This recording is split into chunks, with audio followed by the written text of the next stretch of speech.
আল্লাহর ওলি সেখান থেকে দোয়া করতে দেরি হইল। আপনারা সবাই কেমন আছেন? আশা করি সবাই ভালো আছেন। আর আপনারা লাগে আজকে একটা ভিডিও লইছি, আপনারা ভিডিওটা মনোযোগ দিয়া শুনবো। আজকের ভিডিওটা হইল গিয়া আল্লামা সাহেব কিবলা ফুলতলি তাই না ইসলাম আমাদের ভারতের ত্রিপুরা রাজ্যে ফুলবাড়ি গ্রামে তাই কেন আইয়া আমাদের ত্রিপুরা রাজ্যের জন্য কিছু দোয়া করিয়া গেছিলাম। কি দোয়া করিয়া গেছেন তাই সুন্দর আপনারা শুনতে পাইবে। আমাদের স্ক্রিনের মধ্যে একটা দেখতে পাইরা একটা ভিডিও চলে মৌলানা জাহিদুল ইসলাম ফারুকি সাহেব। তো তাই না একটা ওয়াজের মাধ্যমে জানাইছেন। আপনারা পয়লা ভিডিওটা দেখিলে তারপরে আপনারা বিস্তারিত আলোচনা করবেন।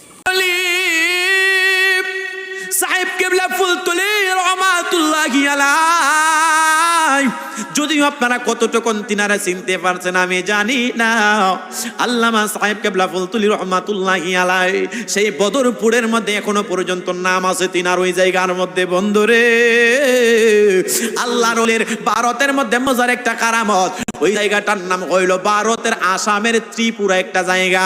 ওই জায়গাটার নাম হইল ফুলতলা। জুড়ে বলেন জায়গাটার নাম কি? আসতে বলেন নাম কি? নতুবা আপনারা লিখে নিয়ে যান, ভিডিও হচ্ছে, আপনারা সেটা প্রমাণ নিয়ে যাইবেন। ওই ভারতের আসামের ফুলতলা গ্রামে যাইবেন, করিমগঞ্জের বিশেষ করে ত্রিপুরা ফুলতলার মধ্যে যাইবেন। ওই ফুলতলার আশেপাশে আমতলা আছে, এরপর আরো কয়েকটা জায়গা নাম রয়েছে, চুরাই বাড়ি আছে। ওই ফুলতলার মধ্যে একটা মাদ্রাসার মাহফিলে আমার সাহেব কিবলা ফুলতলিকে দাওয়াত করা হইল। তিনি সেখানের মধ্যে গেলেন। ওই যে করিমগঞ্জ কি বলে ফুলতলা গ্রামটা হইল ত্রিপুরার মধ্যে। ওইখানের মানুষ গরিব ছিল, গরিব। ওইখানের মধ্যে ভালো কোনো ফসল জন্মাইতো না, ওইখানের মধ্যে কোনো তেমন ভালো কোনো কিছু জন্মাইতো না। না জন্মানোর কারণে একটা মাদ্রাসার মধ্যে হুজুর দাওয়াত করলেন।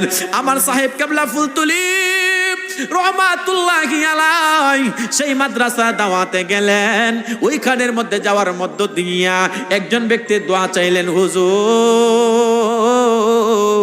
আমাদের এই ত্রিপুরা ফুলতলা গ্রামের মধ্যে কোনো কিছু ভালো জন্মায় না, এলাকাটা গরিব, একটু দোয়া কইরা দিয়েন। ওইখানের মধ্যে আল্লাহর ওলি সাহেব কিবলা ফুলতলি যাওয়ার আগে মানুষ আগর গাছ লাগাইতো। জুড়ে বলেন কি গাছ লাগাইতো? আগর গাছ লাগাইতো। কিন্তু আগর গাছ সেখানের মধ্যে হইতো না, ফুকাও আগর খাইতো না। না খাওয়ার কারণে আল্লাহর ওলি সাহেব কিবলা ফুলতলি আল্লাহ তাআলার দরবারে দুইটা হাত নিয়ে দোয়া করলেন। আল্লাহর ওলি সেখান থেকে দোয়া করতে দেরি হইল। পরের বছর আল্লাহর ওলি সাহেব কিবলা ফুলতলি ওই এলাকার মধ্যে যায়া দেখেন, পরের বছর থেকে প্রতিটা বাড়ি বাড়ি আগর গাছ এমন ভাবে উঠলো, প্রতিটা গাছের দাম 1 থেকে 1.5 লক্ষ টাকা দাম হয়ে গেছে।